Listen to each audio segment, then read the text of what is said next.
Hello everyone, जय भोलेनाथ। कैसे हो आप सब? आई होप आप सब बहुत अच्छे होंगे और पूरे दिल से और पूरे लगन से अपने काम को कर रहे होंगे। तो ये वीडियो आप सबके लिए बहुत ही ज़्यादा इम्पॉर्टेंट होने वाली है, क्योंकि आज के इस वीडियो में मैं बात करने वाली हूँ बीएड, बीडीसी एंड डीएलएड के बारे में। तो इस वीडियो को बिना स्किप किए हुए ध्यान से पूरी देखना, क्योंकि आज की इस वीडियो में बहुत ही इम्पॉर्टेंट टॉपिक के बारे में बात होगी। तो जो भी एस्पिरेंट का ये दुख था कि बीएड करने के बाद कुछ नहीं होने वाला है और बीएड करने के बाद तो अब हम प्राइमरी लेवल के लिए एलिजिबल ही नहीं है, या फिर हम 1 to 5 के टीचर ही नहीं बन सकते हैं। तो जो बीएड एंड डीएलएड के छात्र हैं तो उनके लिए अब सुनने को आ रहा है कि अप्रैल तक टीजीटी पीजीटी की वैकेंसी आ जाएंगी। टीजीटी पीजीटी की वैकेंसी भी काफ़ी टाइम के बाद आ रही हैं।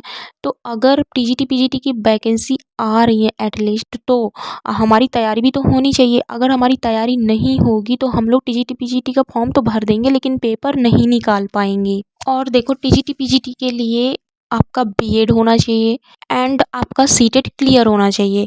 बट जो पीजीटी है उसमें बीएड भी आपने नहीं किया हुआ, पोस्ट ग्रेजुएशन किया हुआ है तो भी आप पीजीटी का फॉर्म फिल कर सकते हो। बट टीजीटी में आपको सीटेट जरूरी है। पोस्ट ग्रेजुएशन में एक चीज़ और है, जैसे कि आपने बीएससी किया हुआ है और बीएससी में आपका सब्जेक्ट बॉटनी है, मैथ है, जो भी है, तो वही आपका पोस्ट ग्रेजुएशन में भी होना चाहिए। जैसे कि आपका ग्रेजुएशन बीएससी है एंड बीएससी में सब्जेक्ट आपका बॉटनी है, सोशल साइंस है, जो भी आपका सब्जेक्ट है, एंड आपने पोस्ट ग्रेजुएशन में एमए कर लिया है या फिर एमएससी में आपने अपना सब्जेक्ट चेंज कर दिया है, तो फिर आपको फॉर्म भरने में दिक्कत आएगी। फॉर्म भरने में नहीं आएगी तो फिर रिजल्ट में आएगी, लेकिन आपको प्रॉब्लम होगी। इसलिए अगर आप पोस्ट ग्रेजुएशन करने वाले हो तो मैं बता रही हूँ, अगर आपका ग्रेजुएशन बीए है तो फिर आप एमए करो और जो सब्जेक्ट आपका ग्रेजुएशन में है वो पोस्ट ग्रेजुएशन में भी रखो। जैसे कि रिसेंट में मैं भी अभी एमएससी कर रही हूँ, तो जैसे मेरा ग्रेजुएशन में बॉटनी सब्जेक्ट था एंड बीएससी था, तो मैंने पोस्ट ग्रेजुएशन में भी अपना बॉटनी सब्जेक्ट रखा है। वैसे आपको भी करना है। टीजीटी पीजीटी के आप एस्पिरेंट हो एंड आपने बीएड किया हुआ है और आपको टीजीटी पीजीटी का फॉर्म भरना है, तो वैकेंसी तो देखो कह रहे हैं कि अप्रैल तक आ सकती है, 100% चांसेस दिख रहे हैं।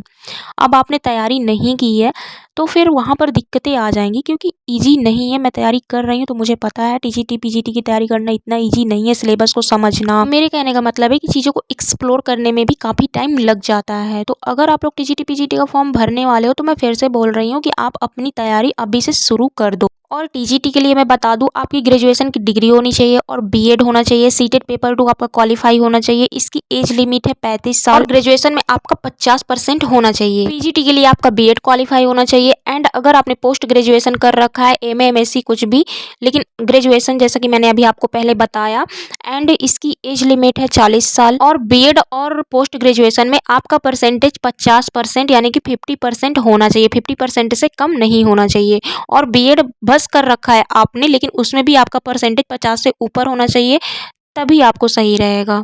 और ओबीसी एसटी एससी वालों को 5 साल का रिलैक्सेशन भी मिलता है एंड जो फीमेल्स हैं उन्हें 5 साल का रिलैक्सेशन एक्स्ट्रा मिलता है। एग्जाम के पैटर्न की बात करूं तो 150 नंबर का पूर्णांक रहेगा एंड आपका जो पहला पेपर होगा वो रिटेन होगा एंड फिर इसके बाद इंटरव्यू होता है। इंटरव्यू आपका 60 नंबर का होता है और बाकी चीज़ें मैंने अभी आपको पहले बता दी है। और दूसरी टीचिंग एग्जाम की वैकेंसी है आपकी बीपीएससी टीआरई .4। तो मेरा मानना है कि अगर केवीएस की वैकेंसी आ रही है तो ये हमारे लिए ज़्यादा बेटर रहेगा अदरवाइज बीपीएससी के अकॉर्डिंग, क्योंकि बीएससी थोड़ा सा आउट पड़ जाता है। और अगर आपको टीजीटी पीजीटी का केवीएस का एग्जाम का फॉर्म भरना है, अगर आप ये सोच रहे हो कि वैकेंसी आएगी कि नहीं आएगी, तो ये सोचते सोचते अगर आपकी वैकेंसी भी आ गई तो फिर आपका होगा क्या। और वैकेंसी आते ही एग्ज़ाम होने में टाइम नहीं लगता है, ऐसी अपडेट मैंने सुनी है। तो एग्ज़ाम कहते हैं 2 या 3 महीने में करा लिया जाता है इसका। तो आप लोग भी अपनी तैयारी स्टार्ट कर दो अगर आपका सीटेट क्लियर है तो, क्योंकि सीटेट इम्पॉर्टेंट है। बट या पोस्ट ग्रेजुएशन है तो आप पीजीटी फॉर्म भर ही सकते हो, जैसा कि मैंने आपको डिटेल में बताया हुआ है विदाउट सीटेट। तो I hope BPSC exam TRE .4 and KVS की वैकेंसी टीजीटी पीजीटी के लिए आपको सारी चीज़ें, बीएड बीटीसी डीएलएड वालों को सारी चीज़ें डिटेल में समझ में आ गई होंगी।